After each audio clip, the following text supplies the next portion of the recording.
This is the 9.5 millimeter film of, as you can see, Bert and Peg's wedding.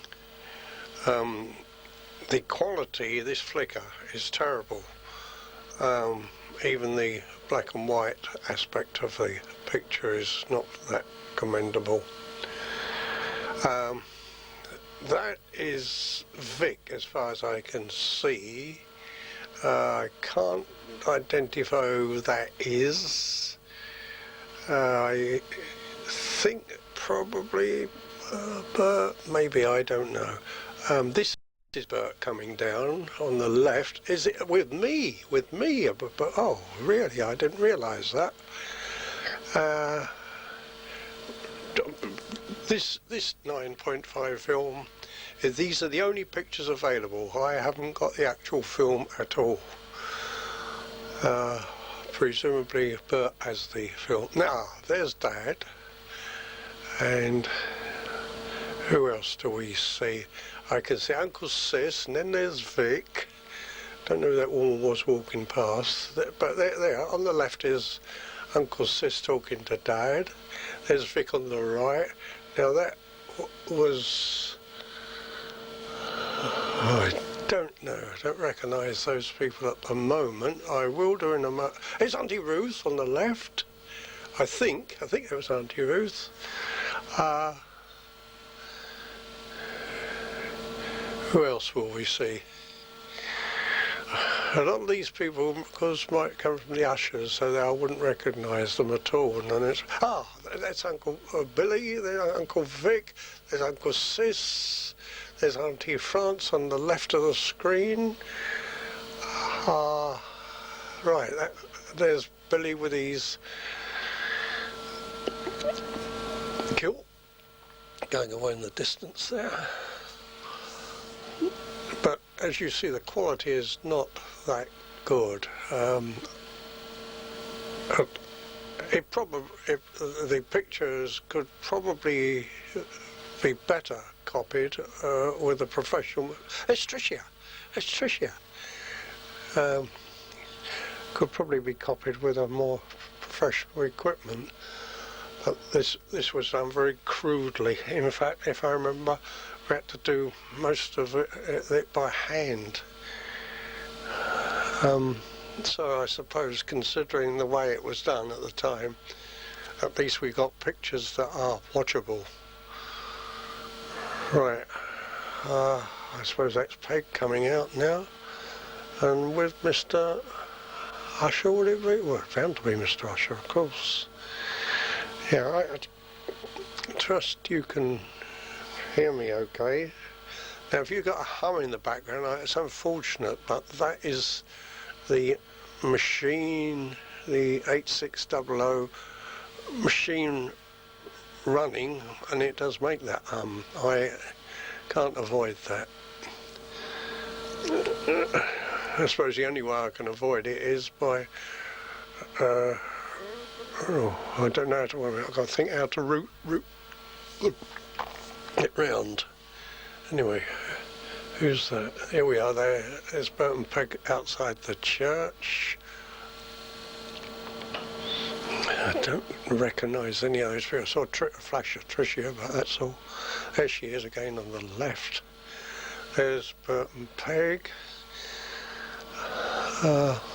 See, the flicker there is terrible, absolutely terrible. Oh, there's me on the left. Yeah, I didn't realise. I must have acted as best man or something. I don't remember, to be honest. So, here we have just the wedding scene. Was it the car, them going away in the car? This, if I remember, was at Wildstone, down somewhere near the Kodak place, but presumably this hall. I don't. Oh, look, it's Tricia, and it's what she used to be, Mrs. Clifford. I have to say used to be because she was in those days. It's Dad. There's Bert. There's Peg. There's Mr. Usher. I assume that's Mum.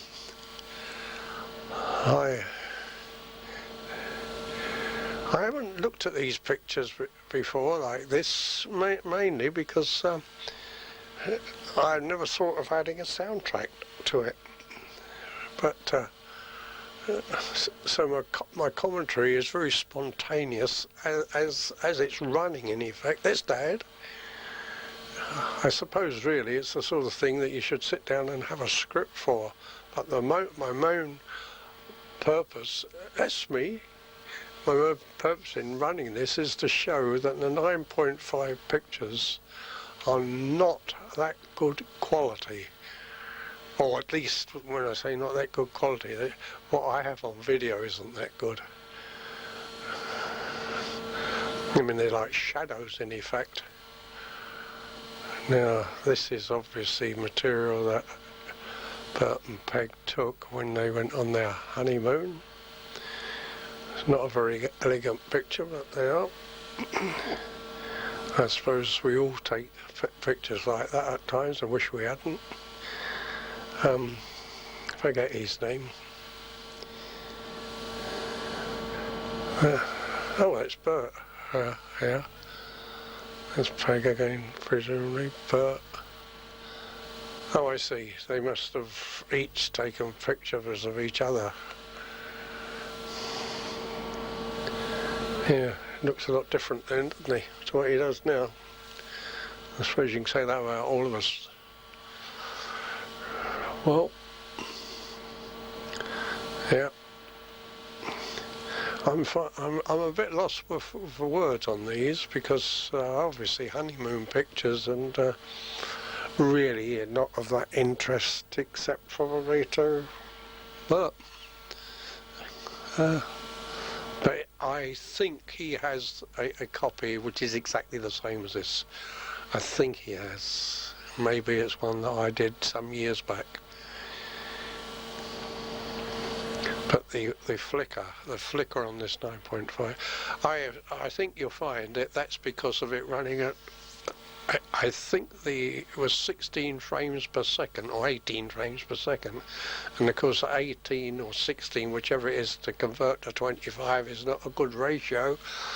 And by the same token, it wouldn't be a good ratio to convert, I wouldn't think, to 30, unless it is at 16, and then it was run at, for example, at 15, which would be half of 30. Maybe that would reduce the flicker. So you could probably manage to lose 1 frame a second and still get an acceptable picture. I don't know, yeah. But the flicker is really bad. This is the Dodgers by the look of it. This goes on for quite a while, doesn't it? I didn't realise I had all this. This is not the sort of material that I would normally run and say, oh yes, you know, well, I've got a bit of history in the making. Anyway, the main thing is to show you the quality of the video I have of 9.5 cine film.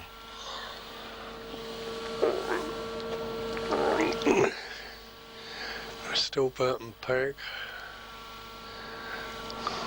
Now, the thing is, this is the first time I've ever added a soundtrack to this particular tape. So when I copy it, it will presumably have no music. I don't know. That's the next thing I've got to look at, see if I can add music. Anyway, that was the end of that sequence, so let me stop, wait.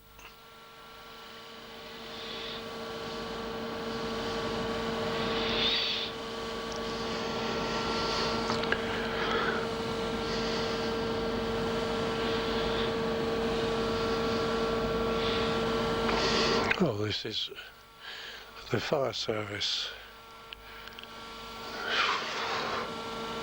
Oh, it's not the fire service, is it?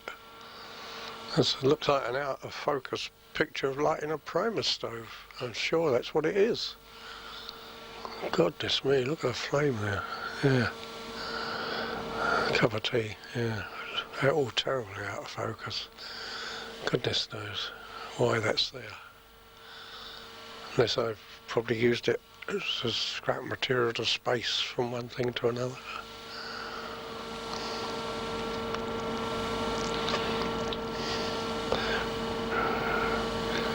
That looks like Mum with a cigarette, and it's Tricia. Yeah, that's Tricia, alright. What the heck's going on there? Oh, yeah, I can't think of those two. Didn't they come to Canada? I think they did. Oh, Vixens. Now, here goes young Eric Ray into the shop.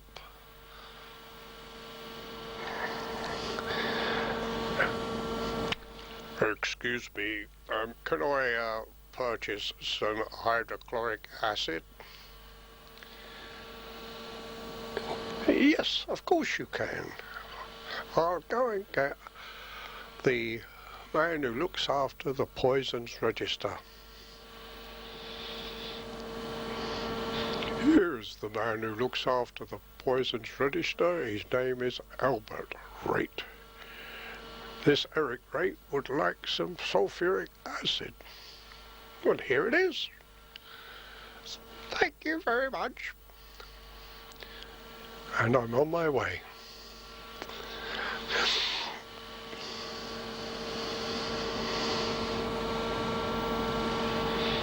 Now this is some scenes at Marham Garden. Oh, goodness me. I don't know what they are. Oh, this is the cartoon Percy Porker, which we attempted to make. I think our effort at the time was very good, but I see that it has been videotaped the wrong way around. Yeah. So that was Percy Porker. I suppose again, if I was to work out the running time of it and script it, it could be a lot better than it is there again. It shows it's the wrong way around.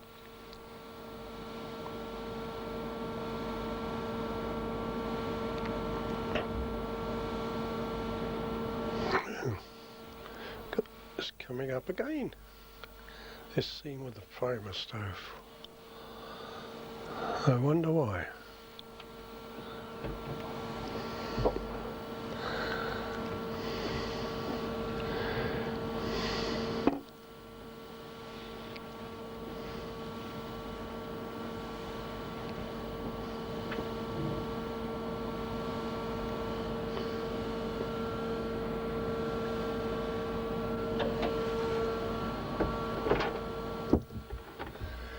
Well, I can only think that that was scrap. Oh, wait a minute, this is a bit different. No, it isn't. It isn't. No, it's just a repeat, isn't it? So, don't want... That's not Tricia. I said it was Tricia before, it isn't. I can't think of his name.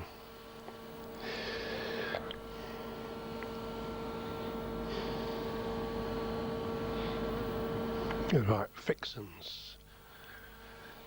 Young Eric Rate walks into the shop. He looks around the shelves to see the various apparatus that is sold there.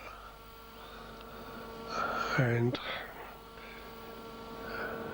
he finds that his brother works there, Jim Rate. And when Jim Rate goes and gets his brother, Bert Rate.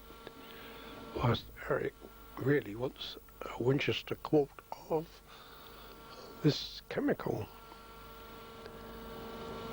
And Jim Ray and Bert Ray say, why shouldn't he have this Winchester quart? He does, and out he goes. That's the end.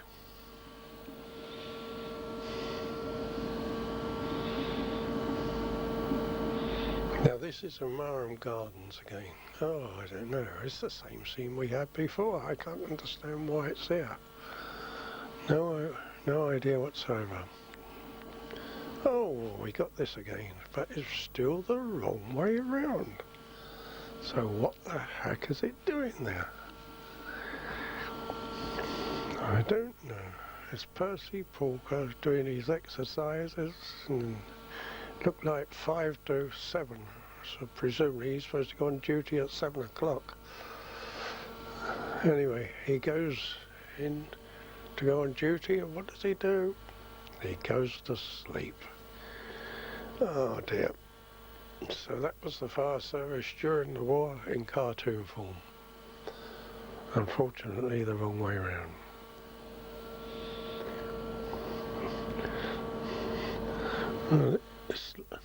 Now, I can't remember his name. He's one of the cousins. There's Dad taking his allotment. There's me. I'm eating an apple in reverse. This was done by holding the camera upside down, which you could do quite easy with 9.5mm film. So, in effect, I finish out with a complete apple. As you see, it jammed in the gate. This is Mum coming in. There's Eric in the background. She's with Auntie Mag.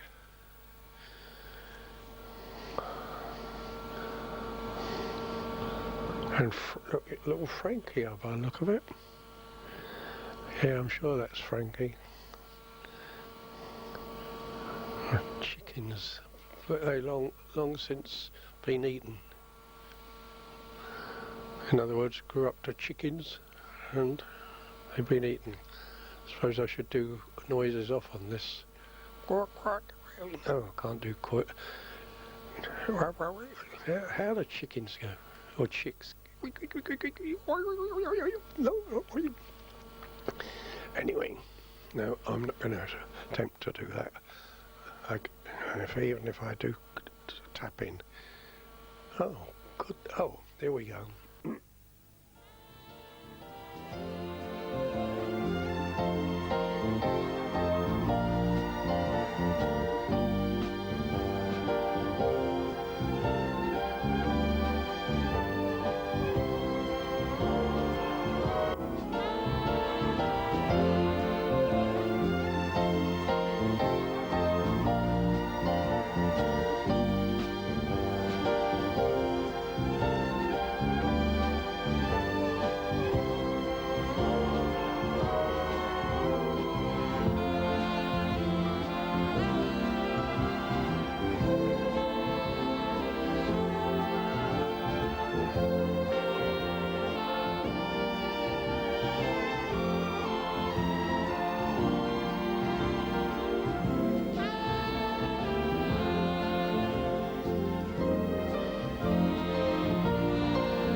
That's Dad. Smiling. So I think that was a thing he had from the First World War.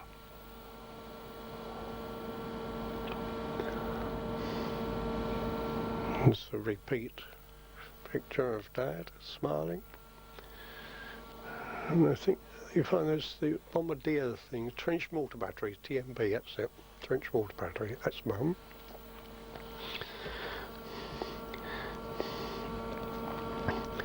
It's a pity I hadn't got a better picture there.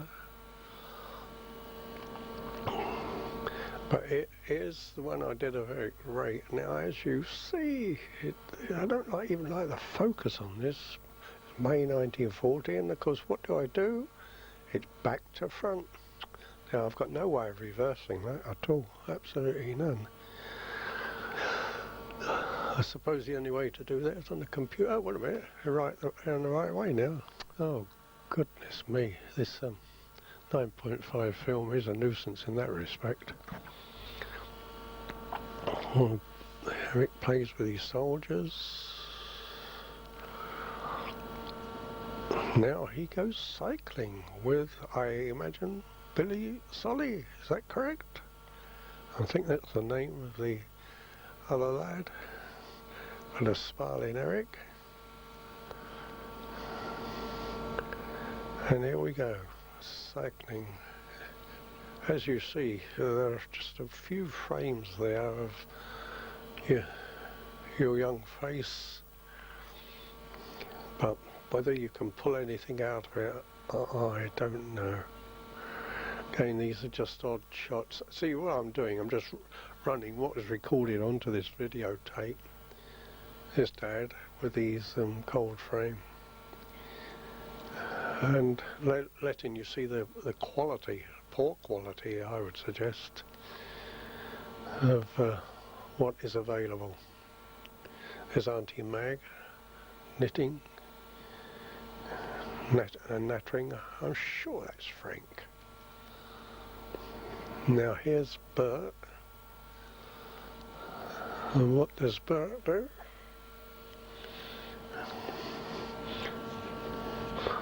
Well, that shows what he developed into.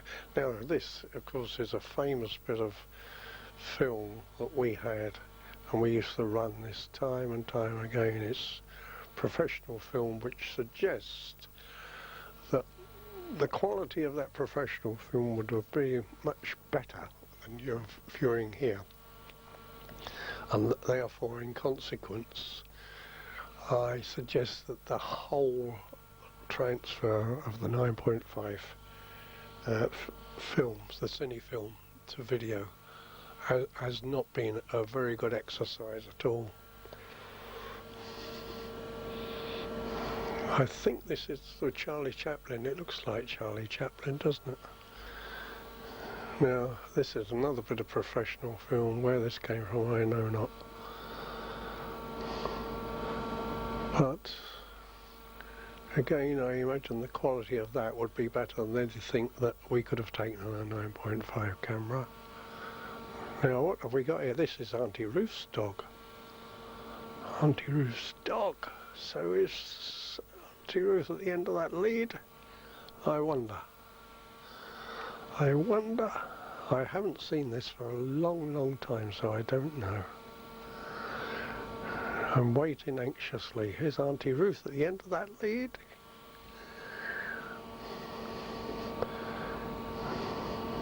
Yes, she is. But not much of a shot. It just shows, doesn't it? In those days, when you took a 9.5 film, you didn't realise that you were taking history, and instead of concentrating on the dog, it would have been better to concentrate on Auntie Ruth. Oh, that's not Eric, is it? It looks like it's Eric. It is Eric. Oh, God. That was a short shot.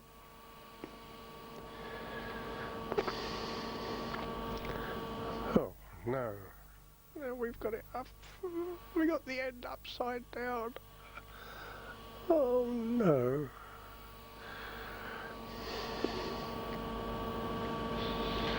Now what the heck is this, for goodness sake?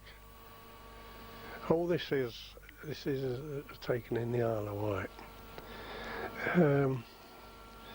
Presumably it was taken in August 1939, just a month before, or less than a month before, the outbreak of the Second World War. Remarkable. Really remarkable. So, I don't know what cine camera I would have had then, because before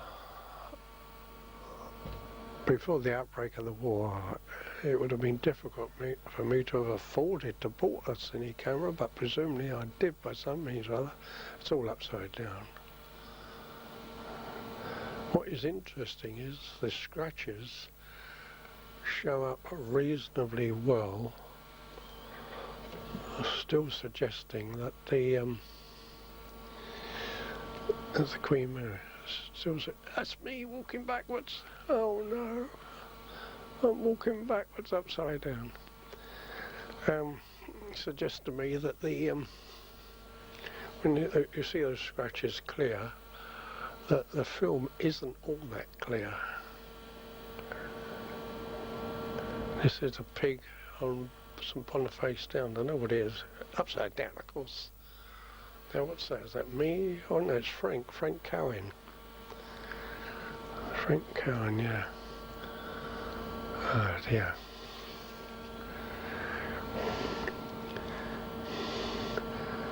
Well, as it is upside down, it's a job for me to interpret it all. That's in the tent. I know. I can't see which one of us that is, being it's upside down. I can't really stand on my head to look at it to that degree.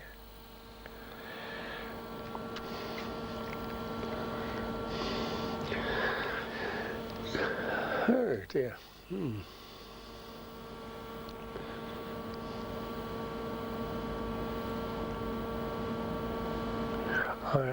I'm going to stop commentating.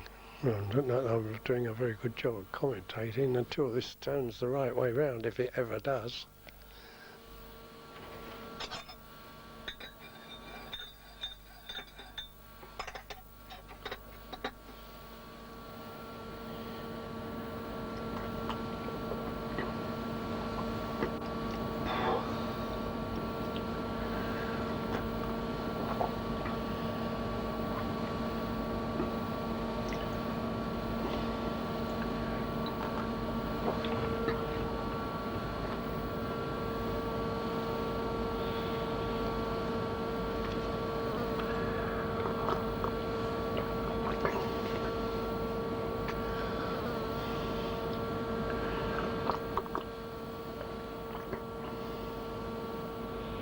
Even the title's the wrong way round.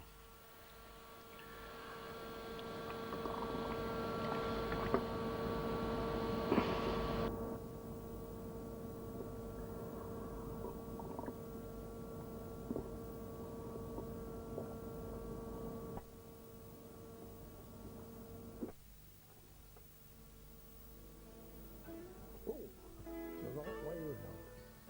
Right, what is it now? Oh, that's the wrong way round.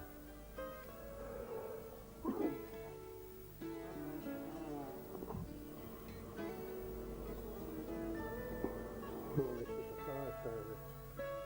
It looks the right way round to me. I don't remember it. Well, these people are sitting down asleep in the sun, waiting for to use the terminology, waiting for the bells to go down. Yes, the only alternative they could do is do some work.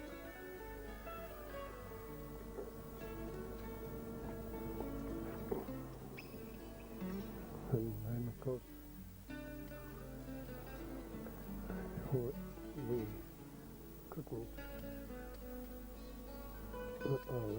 keeping up to scratch with a drill as they went through it. That's the only way we could really occupy ourselves. Just drilling. Because in those days there were very few fires to fight. The odd chimney fire, nothing of any great importance, fortunately I suppose. But then, of course, the public always take the opposite attitude. What are those lazy so-and-sos doing? They're not earning their money. Which presumably is a good mean. It's exactly our logic that they would want a fire every minute of every hour of every day so that the fire service is earning its money.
didn't take so long for the firefighters to sense that this was their finest and hottest hour, or to realize that no fire system ever devised could automatically supply the oceans of water that would be needed to dampen this inferno.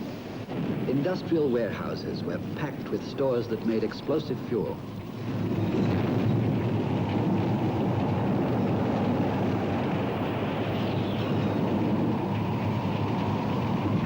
A whipping southwest wind turned narrow streets into fire paths.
This, as Edward R. Murrow used to say, is London.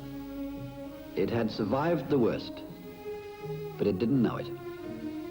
And the firemen collected the hoses again for another night.